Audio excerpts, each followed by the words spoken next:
Hey guys, I'm Amanda. I am a cruise ship employment specialist. I worked on cruise ships for a decade and then went into cruise ship employment and recruitment services for another 6 years after that.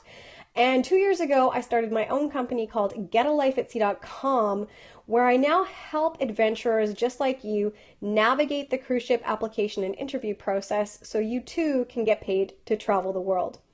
So today we're going to be talking about ship roommates, how they're assigned, and also how you can deal with things if you don't get along with your assigned roommate. So let's get into it.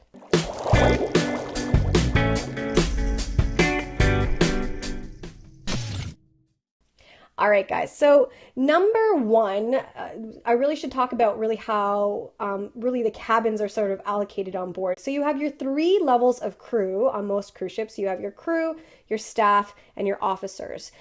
Crew, for the most part, and staff, you're always going to share a cabin. Crew, you can share with 2, 3, or even up to 4 people per cabin, and staff tend to share with at least one other person.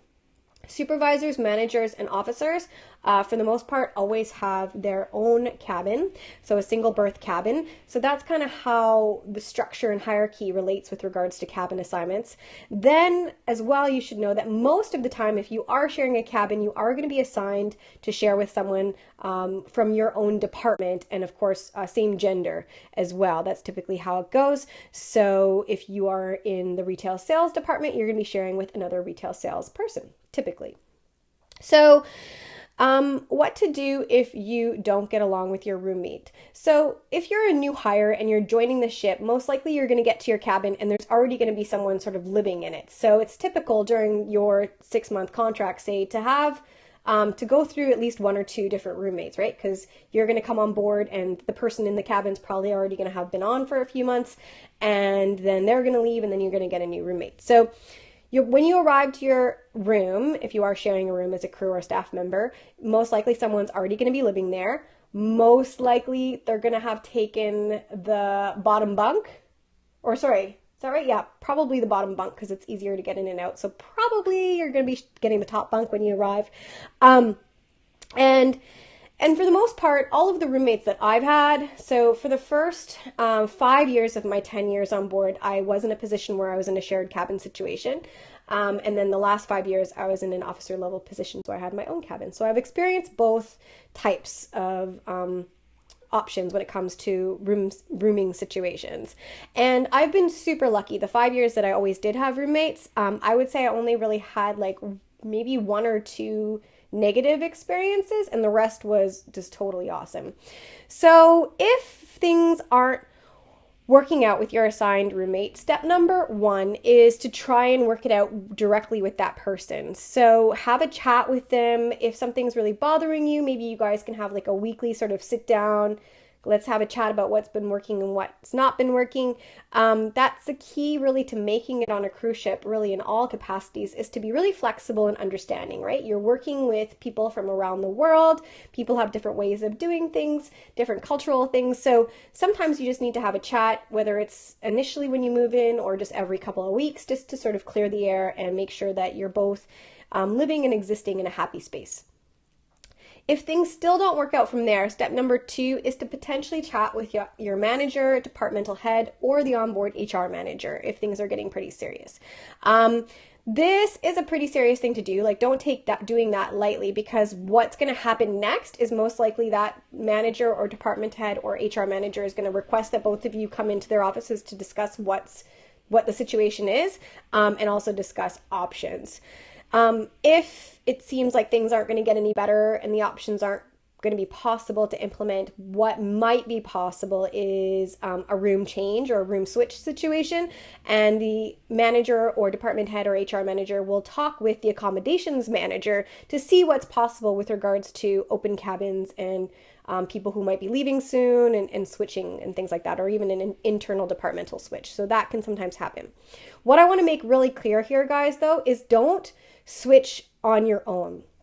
You might think, okay, I don't want to deal with this. I don't want to bring it to my manager. I have a friend in my department who's willing to switch with me.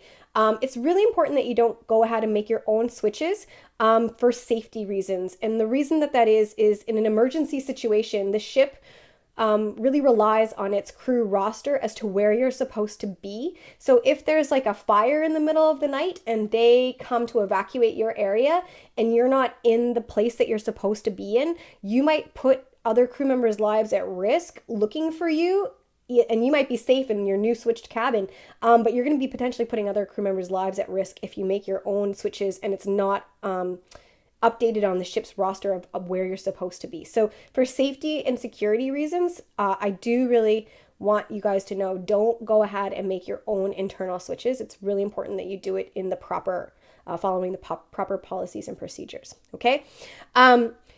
Step number 3 is, if you've tried to work it out, chatting with your roomie, you've talked to managers, you've talked to HR, nothing really seems to be able to be possible, and you end up finding that you're going to have to kind of stick it out. Keep in mind, again, as I mentioned earlier, most likely that roommate you're with, you're probably not going to be with them for the whole of your contract. Probably they've already been on for a few months, and they're probably going to be going home in the next couple of months on their leave. So you can look forward to that and kind of just suck it up. Keep in mind as well, your cabin is only for sleeping. It's such a small space. You each have your own bed, you each have a desk to share and a washroom to share, and not a ton of floor space. So really your cabin is used just for sleeping. So if things are you're going to have to, if you end up having to suck it up, try and find space around the ship that you can kind of go hang out and just take a breather, right? Go use the crew rec room, the crew gym, take a walk on the outer decks, go out and make sure you get lots of port time when you can. And that really will help you to clear the mind and really just use the cabin for what it's supposed to be, which is just sleeping. Okay. So guys, hopefully that helped you, that information about cabin assignments, how they sort of work and what to do, some initial steps of what to do if things aren't working out with your roomie. If you do have any other questions or video ideas that you would like me to discuss, feel free to email me at info@getalifeatsea.com. Also, be sure to check out my website at getalifeatsea.com. And if you haven't already taken the free Are You Ready for a Life at Sea quiz, you can do so at getalifeatsea.com/cruise ship quiz. I'd love for you to pop on there and take it, 30 seconds or less. You'll know if a life at sea is for you. And be sure to check me out on my other platforms. I'm on YouTube, Periscope, you can chat with me live, Facebook Live, and also the Get a Life at Sea Facebook page, Twitter, Instagram, Google+, LinkedIn. I'm everywhere if you just search Get a Life at Sea. So thanks so much, guys, and we'll see you next time.